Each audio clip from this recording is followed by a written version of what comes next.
Video last దాకా చూడండి, subscribe చేయండి.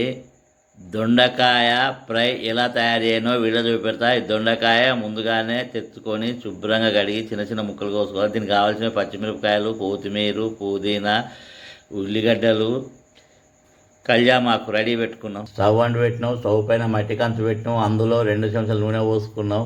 1 చెంచాడు పోపిక్కులు, 1 చెంచా జీలకర్ర, ఉల్లిగడ్డలు, కళ్యామాకు, పచ్చిమిరపకాయలు, 2 లవంగాలు, 4 మిరియాలు, 1 యాలకాయ, 1/2 ఇంచు జాజి చెక్క, 1/2 ఇంచు దాచిన చెక్క,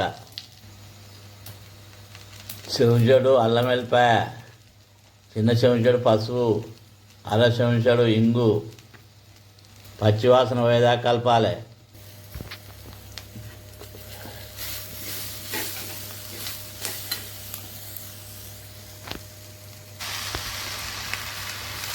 దొండకాయ ముక్కలు వేసుకోవాలి, ఇలా కలుపుకోవాలి.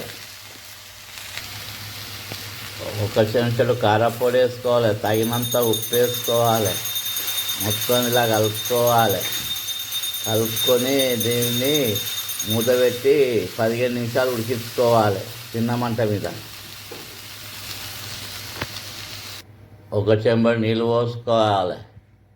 ఇప్పుడు దీన్ని మూత పెట్టి చిన్న మంట మీద ఉడికించుకోవాలి. 15 నిమిషాలు ఉడికియాలి.